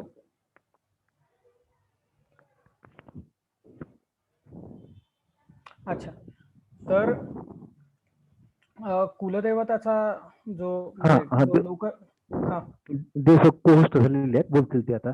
सर अच्छा. आपल्याला काय बोलायचं का Dev sir? It's okay, continue sir please. Okay. कुलदैवताचा जर आपण विचार केला तर कुलदैवत हे म्हणजे तसंच जर नरसिंह हा जर बघितला आणि त्याचा जर लोकदैवत हे जर स्वरूप बघितलं तर तो कदाचित मूळ देव अशा अर्थीच तो असला पाहिजे, की ती परंपरेने चालत आली. म्हणजे तो जरी वैष्णव परंपरेमध्ये त्याला ऍक्सेप्ट केला असेल, त्याला अवतार म्हणून मान्यता झाली असेल, मिळाली असेल, आणि नंतरच्या काळामध्ये जे वैष्णव उपसंप्रदाय आहेत त्यांनी त्याची गुणवर्णन केलेलीही आपल्याला सापडतात. पण तो उग्रदेव म्हणजे मुळात तो काय मूलदेव अशाच अर्थी त्याची पूजा पहिल्यांदा झाली असावी. कुलदेवतांचं साधारणतः तसंच असतं, की साधारणतः जिथे आपण राहतो त्या घराच्या आसपास जे क्षेत्र आहे, जे देवता स्थान आहे, ते साधारणतः तुमचं कुलदैवत असण्याची शक्यता असते.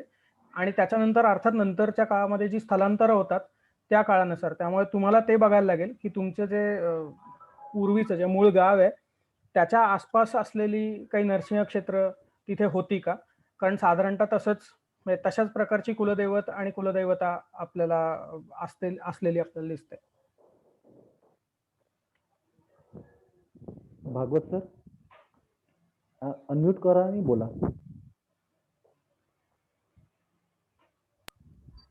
सर आवाज येतोय माझा? हो सर. हा सर बोला. हो सर, तुमच्या पीपीटी मधून सर खूप महत्वाची इन्फॉर्मेशन मिळाली. कारण की आतापर्यंत मला फक्त 3 नरसिंहांची इन्फॉर्मेशन होती सर. योगी नरसिंह, भोगी नरसिंह आणि विदारण किंवा उग्र नरसिंह. तर सर त्याच्यामधून मला 2 गोष्टी थोड्याशा मला डाऊट आला. सर आवाज येतोय माझा? हो हो, बोला येतोय. बोला. हो सर, तर क्वेश्चन माझा असा होता की आपण जसं सांगितलं की शैव आणि वैष्णव पंथामध्ये बऱ्याच वेळेस मतभेद होते आणि ते एकमेकांवरती कुरघोडी करण्याचा प्रयत्न करायचे. हो. तर शिवाचे जे मंदिर आहे त्या मंदिराच्या चौकटीवरती नेहमी कीर्तिमुखाचं एक अंकन केलेलं असतं. हो. कीर्तिमुख. तर कीर्तिमुखाचं अंकन आणि नृसिंहाचा चेहरा याच्यामध्ये बऱ्यापैकी साम्य दिसतं सर. हा, तो तर माझा प्रश्न असा होता की माझा प्रश्न असा होता की कीर्तिमुख जे शिवाच्या मंदिराच्या दरवाजावरती लावलेलं असतं ते काही प्रमाणामध्ये वैष्णव पंथाला इन्फेरियर कन्सिडर करण्यासाठी तर केलं गेलं नसेल ना, जसं आपण नाही नाही नाही नाही शहरामध्ये केलेलं. नाही. कीर्तिमुख हे आपल्या जे आर्किटेक्चर आहे आपलं भारतीय मंदिरांचं, तर त्याच्यामधला एक वेगळा एलिमेंट म्हणून आपल्याला दिसतं. त्याचा पंथीय हे काही नाहीये.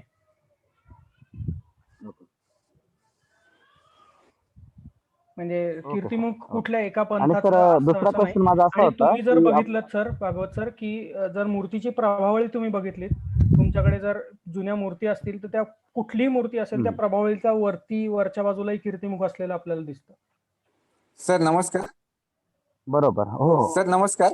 हा नमस्कार डॉक्टर. सर आपण राहेर येथे योग नरसिंह आणि भोग नरसिंह मंदिर आहेत गोदाकाठेवर. हो. पण म्हणत होतात की मंदिर देवसरचा प्रश्न एक सांगत होते की ह्या इकडे मंदिर कुठे आहेत, तर राहेरला आहेत सर ना योग आणि भोग हो नरसिंह. आहेत ना, आहेत.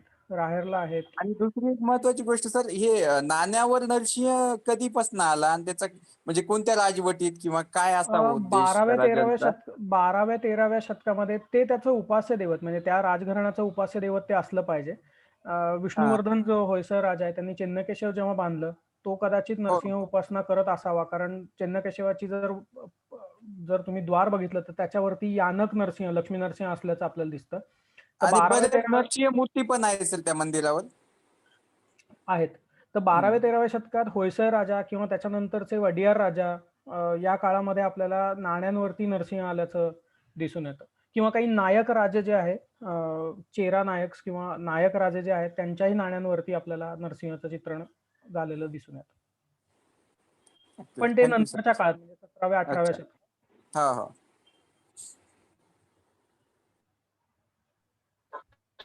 हॅलो. हा जोशी, हा जोशी मॅडम बोला. हॅलो. हा हा हॅलो. नमस्कार सर. मला इथे एक नमूद नमस्कार. करायचं आहे की आमच्याकडे जालन्याला घनसावंगीमध्ये नरसिंहाचं मंदिर आहे. जोशी जे मॅडम तुमचा प्रॉपर आवाज म्हणजे ब्रेक होतोय. तुम्हाला कुठे मूर्ती ते स्थापन केलेली वाळूच्या मूर्तीपासून स्थापन केलेलं हेमाडपंथी मंदिर आहे. हा बरं. ओके, एक मिनिट.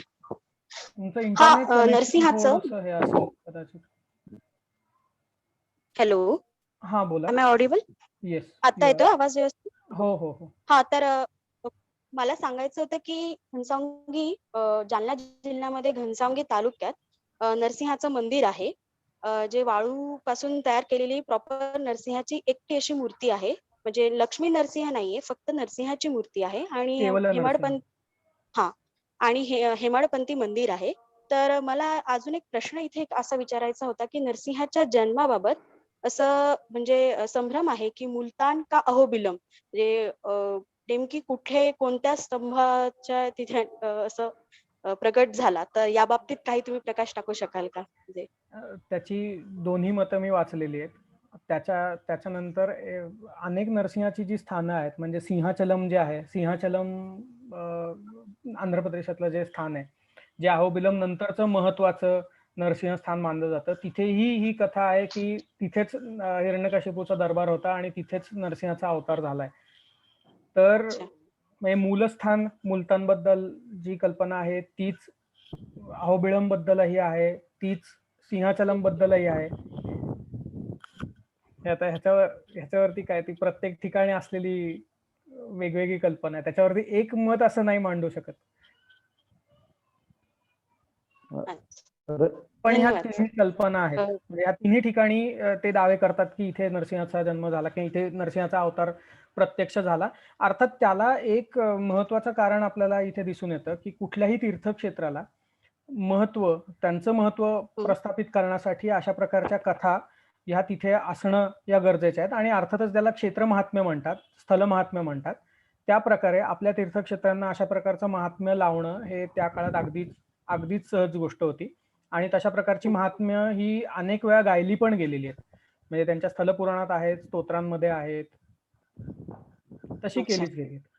पण इतिहास आपण असं सांगू शकतो का की जास्तीत जास्त पुरातन जी असेल असं काही शोध किंवा असा काही तर्क लावता येईल का तिन्ही गोष्टी, तिन्ही स्थानांबाबत? तसंच बघायला गेलं तर साधारणतः नरसिंह ज्या चेंचू नावाच्या आदिवासींचा जो वीर आहे किंवा पंचवीरांमधला जो आहे, तर तसं बघायला गेलं तर मग आंध्र प्रदेशाचा दावा जास्ती जुना आहे, प्राचीन आहे. म्हणजे ऐतिहासिक बघितलं तर आंध्र प्रदेशचा दावा जास्ती जुना आहे.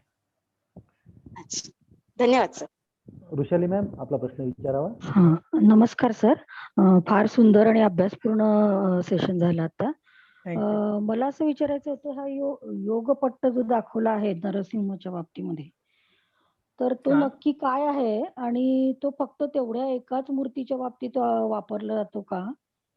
कारण बाकी मूर्तीच्या बाबतीत कधी काही तो दिसला नाही मला तरी. म्हणजे माझा अभ्यास कदाचित पूर्ण नसावा, तर तुम्ही सांगा मला त्याबद्दल काय ते. दक्षिण भारतातल्या योगाच्या संदर्भातल्या ज्या मूर्ती आहेत, म्हणजे दक्षिणामूर्ती शिवाची जर मूर्ती असेल तर त्यालाही बऱ्याच वेळा योगपट्टा दाखवला जातो. नरसिंह प्रत्यक्ष म्हणजे योग साधना करण्यासाठीची जी आराध्य किंवा उपास्य मूर्ती आहे, तर त्याच्यामध्ये तो योगपट्टा असतो. साधारणतः पाय वर घेऊन ते बांधण्यासाठी त्याच्या भोवती एक पट्टाच म्हणजे योगपट्टा म्हणजे पट्टाच असतो, तो कापडी पट्टा असतो. तो बांधून ते योगी तशा प्रकारच्या मुद्रेमध्ये, तशा प्रकारच्या आसनामध्ये बसून योग साधना करतात. तर म्हणून ती पट्टी तिथे त्याच्या, आणि शिवाचा जी योग मूर्ती आहे त्याच्यामध्ये हा योगपट्टा आपल्याला दिसतो. योग मूर्तीमध्ये तो पट्टा असतो. मदुराईच्या मंदिरावरती दक्षिणमूर्तीचं उत्तम हे आहे, त्याच्यावरती आहे योगपट्टा. म्हटलं तर मी तुम्हाला फोटो शेअर करेन आपल्या ग्रुपवरती वाटलं तर. हा मी ग्रुपवर नाहीये आता. कुठला ग्रुप आहे मला माहिती नाही, मला लिंक येते फक्त. तर एकच मिनिट. चालेल मॅम, आपण काय करा, या कमेंट्स मध्ये टाकून द्या आपला नंबर, मी आपल्याला ग्रुपमध्ये ऍड करतोय. ठीक. बरं ठीक आहे, थँक्यू सर. त्यानंतर रवी सर, रवी सर अनम्यूट करा स्वतःला आणि मग आपला प्रश्न विचारा. हा सर, माझा आवाज पोचताय तो बोलता? हा चैतन्य सर, तुम्ही अतिशय अभ्यासपूर्ण विश्लेषण केलंय. माझा प्रश्न असा आहे सर की मंदिराबाहेरील कोष्टकांमध्ये म्हणजे बाह्यांगामध्ये बऱ्याचदा नृसिंह मूर्ती दाखवण्यात किंवा उत्कीर्ण केलेल्या आहेत. त्याचा गाभाऱ्याचे मुख्य गाभाऱ्यातील जे मुख्य देवता असते त्याच्याशी काही सहसंबंध प्रस्थापित होतो का, किंवा तो तसा असतो तर का असतो? धन्यवाद सर.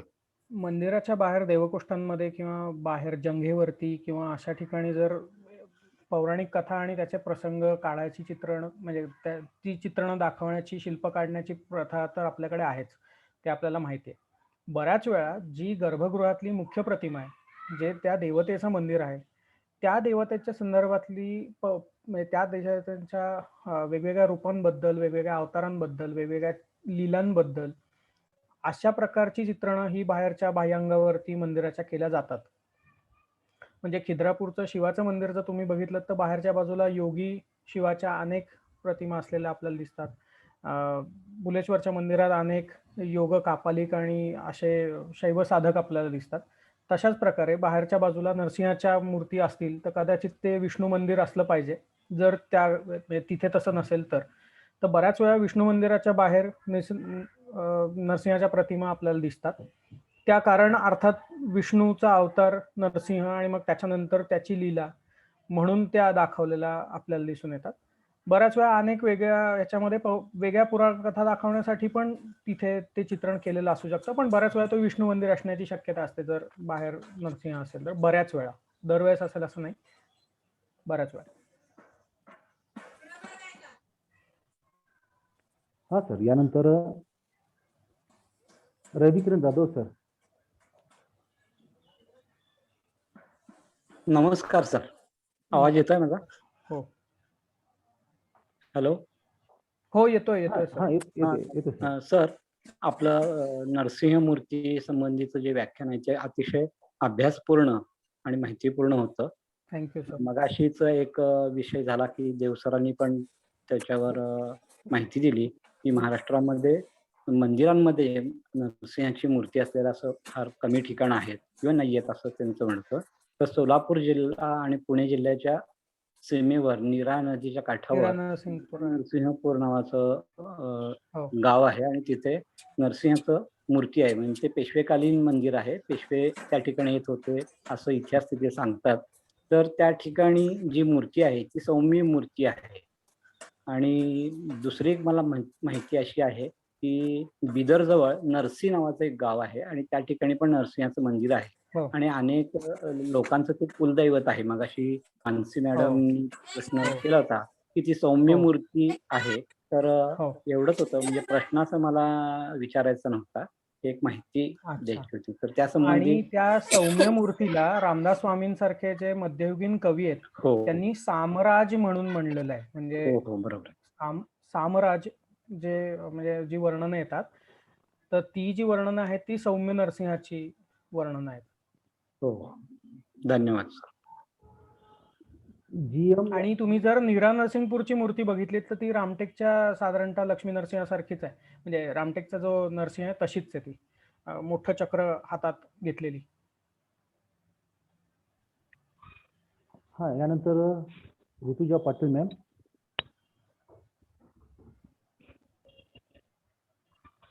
Hello sir. नमस्कार. हा नमस्कार सर.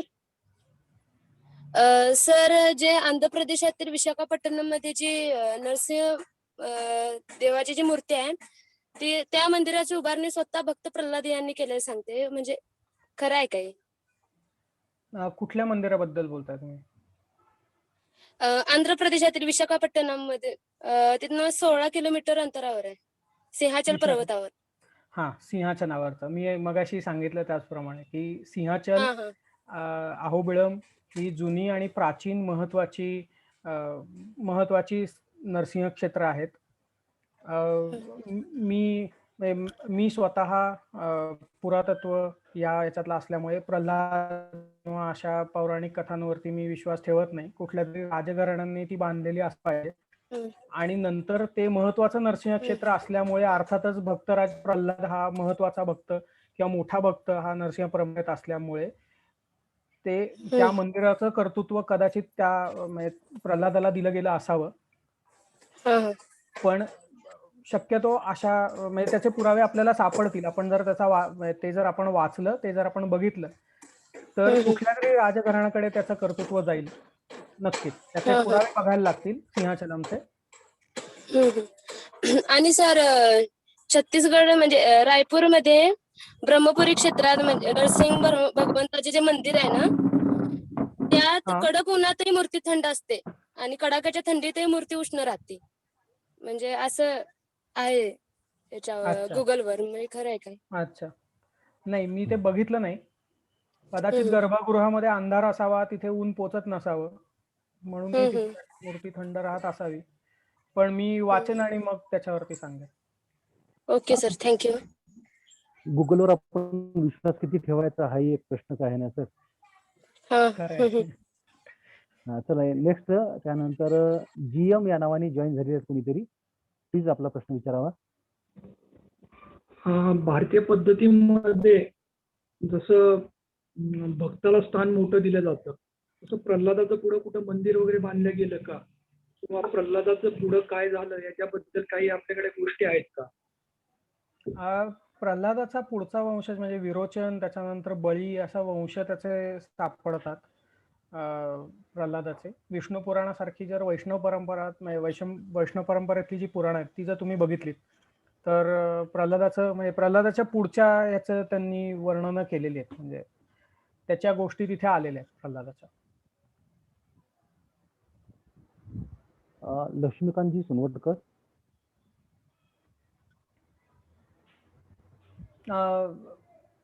सोनवटकर सर म्यूट आहे. आवाज येतोय का सर? आता येतोय. मराठवाड्यामध्ये पर्टिक्युलर परभणी जिल्ह्यामध्ये चारठाणा म्हणून गाव आहे. इथे एक नरसिंह मंदिर होतं. आता तिथे नरसिंहाची मूर्ती पण आहे, पण मंदिरात नाही. त्यानंतर भोगाव म्हणून गाव आहे, तिथे एक नरसिंह मंदिर होतं जे जिंतूरच्या जवळ आहे. त्याच्यानंतर वरुड म्हणून आहे, वरुड नरसिंह तिथं आहे. पोखर्णीला आहे. 4 मंदिरं तर परभणी जिल्ह्यात जवळजवळ आहेत. आणि मला एक प्रश्न विचारायचा होता की यादव काळामध्ये आणि कल्याणीचे चालुक्य यांच्या काळामध्ये नरसिंहाची मंदिरं उभारण्याच्या पाठीमागे या राजवटीचा आणि नरसिंहाचा काय संबंध असावा, किंवा तशा प्रकार कशाबद्दल एवढे मंदिर उभे केले असतील नरसिंह मंदिर? म्हणजे उत्तर चालुक्य आणि यादव ह्या कालखंडामध्ये राजवटीच्या नरसिंहाची मंदिरं उभी राहिलेली दिसतात मराठवाड्याच्या या भागात, परभणी वगैरे. याची काय कारण असतील? म्हणजे राजवटीशी काही कन्सल्ट होता का कुलदैवत किंवा असं मला विचारायचं. आराध्य देवता तरी नरसिंह ही आराध्य देवता होयसळांची देखील असणार आहे, ती विजयनगरची पण असणार आहे, वाकाटकांची तर ती होतीच. आणि चालुक्यांच्या पण जर बदामीच्या गुंफा बघितल्या तर त्याच्यामध्ये मोठा तो तुम्ही नरसिंह तो बघितला असेल, तो स्थानक नरसिंह आहे वैष्णव गुंफेमध्ये. तर तो आदराचं स्थान असावंच.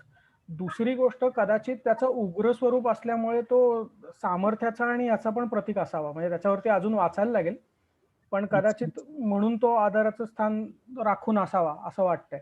कारण तुम्ही जर बघितलं तर दक्षिण भारतामध्ये वराहाचं पण महत्व अनन्यसाधारण आहे. म्हणजे विजयनगरचं जर राजचिन्ह आहे ते वराहच आहे, तुम्ही जर बघितलं तर कदाचित त्याचा संबंध कुठेतरी ताकदीशी, सामर्थ्याशी असाच असला पाहिजे. ठीक आहे, धन्यवाद